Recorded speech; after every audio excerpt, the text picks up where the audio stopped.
Hello दोस्तों, नमस्कार। स्वागत है एक बार फिर से आप सभी के अपने प्रिय चैनल पर। दोस्तों आपको बता दें जो अभी की सबसे बड़ी खबर आ रही है, जहां पर भारतीय वायुसेना ने ऑस्ट्रेलिया में भेजे अपने लड़ाकू विमान। बताएंगे क्या है बड़ी खबर दोस्तों, और साथ ही साथ आपको बताएंगे जहां पर जयशंकर जी की एशियाई शताब्दी वाली टिप्पणी से चीन हुआ सहमत, कह दी बड़ी बात। जी हाँ, और साथ ही आपको बताएंगे न्यूक्लियर अटैक पर आई रशिया यूक्रेन की लड़ाई, यूरोप के 12 देशों पर पड़ेगा डायरेक्ट असर। और साथ ही आपको बताएंगे जानूछेद 370 के बाद जम्मू कश्मीर में मतदान को लेकर बहुत बड़ा बदलाव किया गया है। दोस्तों बताएंगे किसको होने वाला है फायदा। और दोस्तों साथ ही साथ आपको बताएंगे जहां पर इस देश के पूर्व पीएम ने किया बहुत बड़ा दावा, हथियार बेचने के लिए ताइवान में युद्ध भड़का रहा है अमेरिका। बताएंगे दोस्तों किसने ये दावा किया है। और साथ में आपको बताएंगे दोस्तों जहां पर प्रधानमंत्री किसान सम्मान निधि योजना को लेकर बड़ी खबर, जहां पर इन किसानों को नहीं मिलेंगे 12वीं किस्त के 2000 रुपए। बताएंगे दोस्तों क्या है इसकी बड़ी वजह। तो हर एक जरूरी खबर से आपको अवगत कराने वाले हैं दोस्तों, तो आराम से बने रहेगा वीडियो के अंत तक। और अभी खबरों में आगे बढ़ने से पहले हमेशा की तरह मानते हैं कि मोदी जी है तो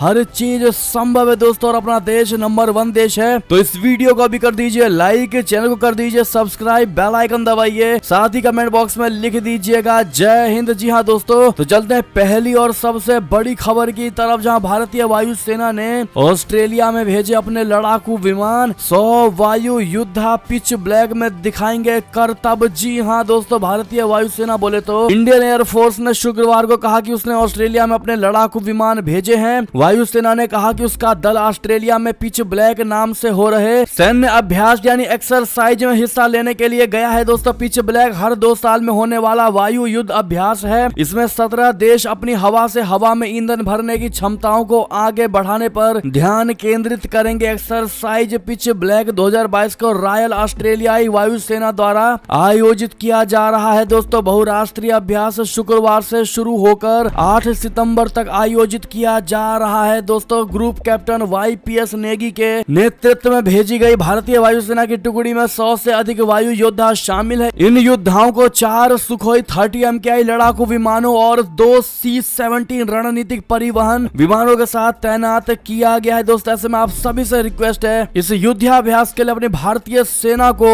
बेस्ट ऑफ लक जरूर कह दीजिएगा दोस्तों। इस वीडियो को अधिक से अधिक शेयर कर दीजिएगा व्हाट्सएप फेसबुक के जरिए, और लाइक करना मत भूलिएगा। अगली खबर की बात करें, जहां एस जयशंकर जी की एशियाई शताब्दी वाली टिप्पणी से चीन हुआ सहमत, कहा गतिरोध हल करने के लिए बातचीत बहुत प्रभावी। जी हां, बीजिंग ने शुक्रवार को विदेश मंत्री एस जयशंकर की उस टिप्पणी पर सहमति जताई जिसमें उन्होंने कहा था कि भारत और चीन अगर हाथ नहीं मिलाते हैं तो एशियाई शताब्दी नहीं आएगी। चीन ने कहा कि पूर्वी लद्दाख सीमा गतिरोध हल करने के लिए दोनों देशों के बीच बातचीत प्रभावी है। जयशंकर जी ने गुरुवार को बैंकॉक की प्रतिष्ठित चुलालोंगकॉर्न यूनिवर्सिटी में India's vision of the Indo Pacific पर एक व्याख्यान दिया है। दोस्तों इसके बाद सवालों की एक श्रृंखला के जवाब में उन्होंने कहा कि सीमा पर चीन ने जो किया उसके बाद से भारत और चीन के संबंध बेहद कठिन दौर से गुजर रहे हैं। उन्होंने इस बात पर भी जोर दिया था कि जब तक दोनों पड़ोसी देश हाथ नहीं मिलाते हैं तो एशियाई शताब्दी नहीं होगी। पूर्वी लद्दाख में चीनी और भारतीय सैनिकों के बीच लंबे समय से गतिरोध बना हुआ है। 5 मई 2020 को पैंगोंग झील क्षेत्र में दोनों देशों के सैनिकों के बीच हिंसक झड़प हुई थी। इसके बाद से भड़के गतिरोध को हल करने के लिए दोनों पक्षों के बीच कोर कमांडर स्तर की 16वें दौर की वार्ताएं हो चुकी हैं दोस्तों, जिसके बाद चीनी विदेश मंत्रालय के प्रवक्ता वांग वेनबिन ने एक मीडिया ब्रीफिंग के दौरान जयशंकर जी की टिप्पणियों पर प्रतिक्रिया देते हुए कहा कि एक चीन नेता ने एक बार कहा था कि अगर चीन और भारत ध्वनि विकास यानी साउंड डेवलपमेंट हासिल नहीं कर सकते हैं तो एक एशियाई सदी नहीं हो सकती। यानी कि दोस्तों इन्होंने जयशंकर जी के बात का समर्थन किया है दोस्तों, लेकिन चाइना सिर्फ हाँ में हाँ मिलाता है दोस्तों, करता कुछ भी नहीं है, होता कुछ भी नजर नहीं आता है दोस्तों। वो अपनी चाल चलता ही रहता है लेकिन हर किसी के बात में हाँ मिलाता है। ऐसे में चाइना की इस चाल को लेकर, उसके जवाब को लेकर आपकी जो भी राय हो दोस्तों कमेंट में लिख कर जरूर बताइएगा। चलते हैं अगली और बड़ी खबर की तरफ, जहां पर अब न्यूक्लियर अटैक पर आई रशिया यूक्रेन की लड़ाई, यूरोप के 12 देशों पर पड़ेगा सीधा असर। जी हां, रशिया की तरफ से बार बार न्यूक्लियर अटैक को लेकर बयान सामने आते रहते हैं दोस्तों। उसे हर बार अपनी न्यूक्लियर पॉलिसी को जस्टिफाई करना पड़ता है। ऐसा इसलिए क्योंकि दुनिया पुतिन को अनप्रेडिक्टेबल समझती है दोस्तों। एक्सपर्ट्स का मानना है कि रशिया यूक्रेन वॉर जोन में जाने के बाद कुछ भी कर सकता है। वार को खत्म करने के लिए टैक्टिकल न्यूक्लियर वेपन का भी इस्तेमाल कर सकता है। हालांकि आज इसी न्यूक्लियर फ्रंट पर रशिया की तरफ से यूक्रेन को लेकर इस तरह की बातें की गई। जी हाँ, रशिया का कहना है कि 19 अगस्त के लिए यूक्रेन किसी बड़े फॉल्स फ्लैग ऑपरेशन की तैयारी कर रहा है और इस ऑपरेशन के जरिए न्यूक्लियर त्रासदी मच सकती है। रशिया रक्षा मंत्रालय के प्रवक्ता ने कैमरे के सामने आते ही 19 अगस्त का नाम ले दिया और इसे न्यूक्लियर डिजास्टर से जोड़ दिया है। जी हाँ दोस्तों, ऐसे में दोस्तों अगर न्यूक्लियर अटैक होता है रशिया या यूक्रेन या किसी पर भी दोस्तों, तो यूरोप के 12 देशों पर इसका गहरा असर पड़ने वाला है। अगली खबर की बात करें, जहां अनुच्छेद 370 के बाद जम्मू कश्मीर में मतदान को लेकर बड़ा बदलाव हुआ है। दोस्तों बता दें आखिर इस बदलाव में किसको होगा बम्पर फायदा। अनुच्छेद 370 हटने के बाद जम्मू कश्मीर में इस साल पहली बार विधानसभा चुनाव होने की संभावना है। दोस्तों चुनाव आयोग इसके लिए तैयारी कर रहा है। कहा जा रहा है दोस्तों कि गुजरात और हिमाचल प्रदेश के साथ ही यहाँ भी विधानसभा चुनाव हो सकते हैं। जी हाँ, इस सुगबुगाहट के बीच केंद्र शासित राज्य जम्मू कश्मीर में दो बड़े बदलाव हो रहे हैं। पहला, वोटर बनने की प्रक्रिया में बदलाव हो चुका है, जबकि दूसरा निर्वाचन क्षेत्रों का परिसीमन बदलना है। दोस्तों इसका प्रस्ताव बनकर तैयार हो चुका है और इसी बीच एक विवाद भी शुरू हो गया है। पूर्व मुख्यमंत्री और पीडीपी चीफ महबूबा मुफ्ती का आरोप है कि हर तरह से भाजपा को फायदा पहुंचाने की कोशिश की जा रही है। जी हाँ दोस्तों, जब ये सवाल दोस्तों एक्सपर्ट से पूछा गया तो उन्होंने कहा कि पहले जम्मू कश्मीर में कुल 87 विधानसभा सीटें थी। इनमें मुस्लिम बहुल वाले कश्मीर में विधानसभा की 46 सीटें हैं। हिंदू बहुल इलाके जम्मू में 37 सीटें हैं। राज्य में सरकार बनाने के लिए किसी भी पार्टी को 44 सीटें ही चाहिए। पिछले चुनाव में हिंदू बहुल जम्मू की ज्यादातर सीटों पर भारतीय जनता पार्टी की जीत हुई थी, तो वहीं मुस्लिम बहुल आबादी वाले कश्मीर की सीटें नेशनल कॉन्फ्रेंस, पीडीपी और कांग्रेस के खाते में गई थी। जी हाँ दोस्तों, और अगर पिछले यानी कि नए परिसीमन के अनुसार जम्मू कश्मीर की कुल 90 सीटों में से अब तक 43 जम्मू में और 47 कश्मीर में होंगी और 2011 की जनगणना के अनुसार दोस्तों आंकड़ों की बात करें तो इसका सीधा फायदा भारतीय जनता पार्टी को पहुंच सकता है दोस्तों। लेकिन जिस प्रकार से महबूबा मुफ्ती भारतीय जनता पार्टी पर दोस्तों आरोप लगा रही है कि हर तरीके से इनको फायदा पहुंचाने की बात की जा रही है, दोस्तों इसका आप क्या जवाब देना चाहेंगे? क्योंकि भारतीय जनता पार्टी दोस्तों अगर चुनाव लड़ रही है तो वो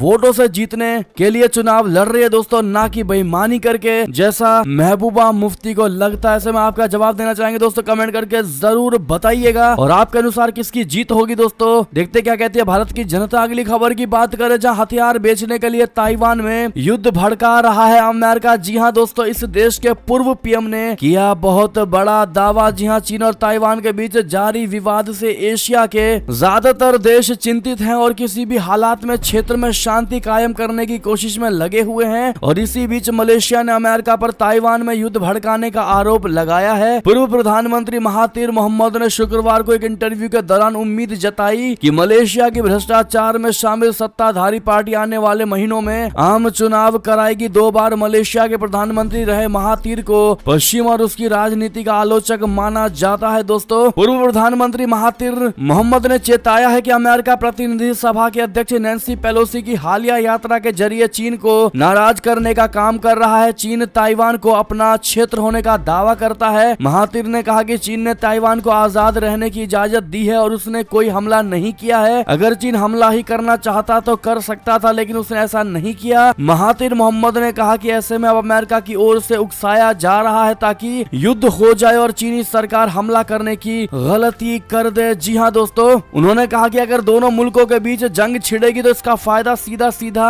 अमेरिका को होगा दोस्तों, और इसका फायदा उठाकर अमेरिका ताइवान की मदद करने का तर्क देगा और वहां भारी मात्रा में हथियार बेच सकेगा। क्या लगता है दोस्तों आपको महातिर मोहम्मद की इन बातों को लेकर? बताइएगा जरूर दोस्तों, क्योंकि महातिर मोहम्मद ने दोस्तों कितनी बार भारत विरोधी बयान भी दिया है दोस्तों, उसको मद्देनजर जवाब जरूर दीजिएगा। अगली खबर की बात करें, जहां पर चीन में शी जिनपिंग का एक छत्र होगा राज खत्म। जी हाँ, सबसे बड़े विरोधी नेता को मिल सकती है जिनपिंग से नंबर 2 की कुर्सी। जी हाँ दोस्तों, चीन की कम्युनिस्ट बोले तो सीपीसी पार्टी की अहम मसलों पर चर्चा के लिए राजधानी बीजिंग से सटे इलाके बिदाये में एक मीटिंग आयोजित की थी दोस्तों, और इस मीटिंग में जिस नाम पर सबसे अधिक चर्चा हुई वो थे हु चुन हुआ। वेबसाइट nikkeiasia.com की एक रिपोर्ट के मुताबिक बैठक में पार्टी कांग्रेस के दौरान शीर्ष पदों के लिए होने वाले चुनाव का मसला हावी रहा दोस्तों। सीपीसी का सम्मेलन अक्टूबर में होने वाला है। ऐसी अटकलें लगाई जा सकती हैं कि अक्टूबर की पार्टी कांग्रेस में हु चुन हुआ को अगला प्राइम मिनिस्टर यानी पीएम चुना जा सकता है। दोस्तों अगली बड़ी खबर की बात करें, जहां पर भारत को रूस से दूर जाने के लिए चाहिए लंबा वक्त। जी हां, मोदी सरकार की नीतियों के आगे अमेरिका ने मानी हार। जी हां दोस्तों, भारत रशिया की दोस्ती को तोड़ने में असफल रहे अमेरिका ने आखिरकार अपनी हार मान ही ली है। अब अमेरिकी विदेश विभाग ने कहा है कि भारत को रशिया से दूरी बनाने के लिए लंबे समय की आवश्यकता होगी। अमेरिका शुरू से ही भारत पर रशिया से संबंधों को कम करने का दबाव बनाता रहा है दोस्तों। खासकर यूक्रेन युद्ध के बाद अमेरिका ने भारत पर रशिया का विरोध करने के लिए भारी दबाव डाला, लेकिन भारत ने दशकों पुरानी दोस्ती का हवाला देते हुए अमेरिका के अनुरोध को खारिज कर दिया है दोस्तों। इतना ही नहीं, जब अमेरिका सरीखे देशों ने रशिया के खिलाफ प्रतिबंधों की बौछार की, तब भारत ने अपने पुराने दोस्त से सस्ते दाम में तेल खरीदकर उसकी आर्थिक मदद भी की। भारत ने संयुक्त राष्ट्र समेत सभी अंतर्राष्ट्रीय फोरम में रशिया की आलोचना करने से दूरी भी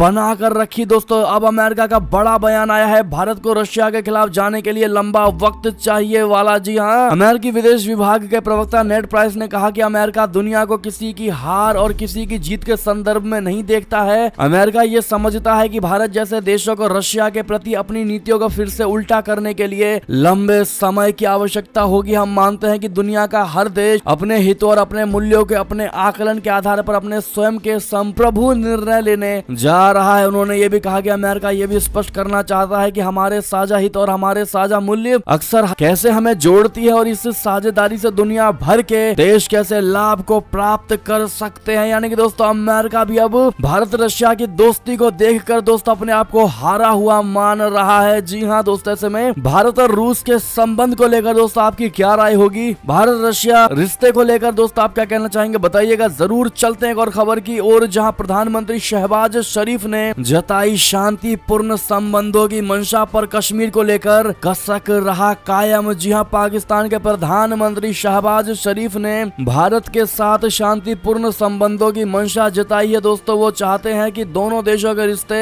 समानता, न्याय व परस्पर आदर पर आधारित हो, लेकिन इसके साथ ही उनके मन में भी कश्मीर की कसक बाकी है। उन्होंने इसे हल करने पर जोर दिया है दोस्तों। शुक्रवार को आई मीडिया रिपोर्ट के अनुसार शरीफ ने विश्व समुदाय से आग्रह किया है कि वो दक्षिण एशिया में शांति व स्थिरता के लिए मददगार भूमिका निभाए। उनकी ये अपील कश्मीर मुद्दे पर द्विपक्षीय संबंधों में आए धीमेपन और पाकिस्तान से फैलने वाले सीमा पार आतंकवाद के बीच आई है दोस्तों। शहबाज शरीफ ने ये बातें पाकिस्तान में ऑस्ट्रेलिया के नए उच्चायुक्त नील हाकिंग के साथ गुरुवार को बैठक के दौरान कहा। डॉन न्यूज़पेपर ने प्रधानमंत्री कार्यालय यानी पीएमओ के हवाले से ये रिपोर्ट प्रकाशित किया है दोस्तों। क्या लगता है आखिर क्यों शहबाज शरीफ हो या पाकिस्तान का और भी कोई नेता हो दोस्तों, वो भारत के साथ अब अच्छे संबंध बनाने की कोशिश और बातें क्यों कर रहा है दोस्तों? क्या इसके पीछे भी बड़ी कोई चाल हो सकती है पाकिस्तान की, या फिर दोस्तों पाकिस्तान को अब आईना दिखाई दे रहा है दोस्तों? अब उसे लग रहा है कि भारत उसकी हर जरूरतों को पूरा कर सकता है और यही बड़ा कारण है दोस्तों कि वो पाकिस्तान भारत के साथ आना चाह रहा है दोस्तों। आपको जो भी लगता है अपने सुझाव जरूर दीजिएगा, और जिन्होंने अभी तक वीडियो को लाइक नहीं किया दोस्तों, प्लीज वीडियो लाइक कर दीजिएगा। अगली खबर की बात करें, जहां पर बांग्लादेश ने बोला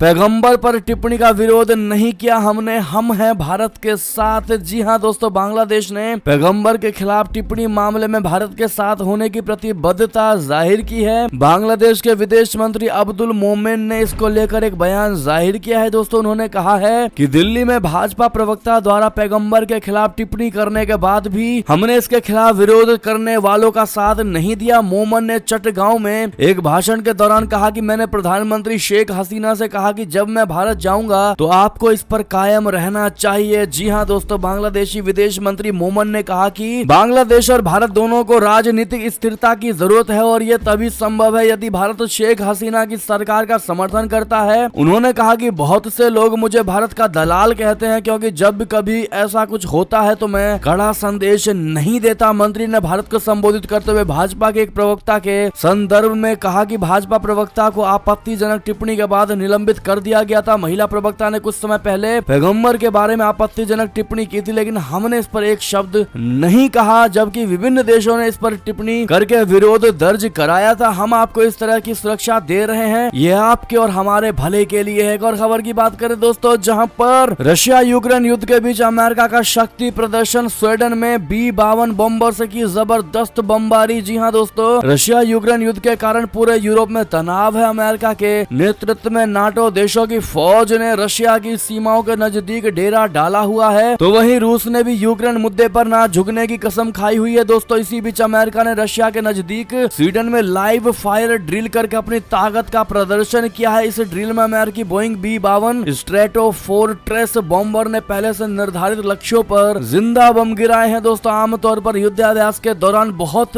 ही कम मौकों पर जिंदा बमों का इस्तेमाल किया जाता है। ये पहला मौका है जब स्वीडन की धरती पर अमेरिकी बॉम्बरों ने लाइव फायर ड्रिल किया है दोस्तों। स्वीडन ने हाल ही में नाटो की सदस्यता के लिए अप्लाई किया है दोस्तों। अगली खबर की बात करें जहां पर आतंक पर बड़ा प्रहार, हंदावाड़ा में 2 आतंकी मददगार किए गिरफ्तार, हथियार बरामद। जी हां, उत्तरी कश्मीर के कुपवाड़ा जिले के हंदवाड़ा में सुरक्षा बलों ने शुक्रवार को 2 आतंकवादी मददगारों को गिरफ्तार किया है। आरोपियों की पहचान एजाज अहमद भट्ट निवासी हमपोरा और नसीर अहमद मीर निवासी सगीपोरा के रूप में हुई है दोस्तों। इनके कब्जे से 2 पिस्टल, 4 मैगजीन, 58 कारतूस और 6 ग्रेनेड बरामद किए गए हैं। आरोपियों के खिलाफ हंदवाड़ा थाने में केस दर्ज कर लिया गया है। अगली खबर की बात करें जहां पर न्यूयॉर्क में महात्मा गांधी की प्रतिमा को हथौड़े से तोड़ा गया है दोस्तों, जिसके बाद भारत ने जताया कड़ा ऐतराज। बता दें न्यूयॉर्क में महात्मा गांधी की प्रतिमा दोबारा तोड़ी गई है दोस्तों। मूर्ति को 2 हफ्ते पहले ही पहुंचाया गया था। नुकसान बता दें भारत ने न्यूयॉर्क में शुक्रवार को एक हिंदू मंदिर के बाहर महात्मा गांधी की प्रतिमा को तोड़े जाने की घटना पर बड़ा ऐतराज जताते हुए कड़ी निंदा की है दोस्तों। न्यूयॉर्क में भारत के महावाणिज्य दूतावास ने अमेरिकी अधिकारियों के सामने भी ये मामला उठाया है ताकि ये सुनिश्चित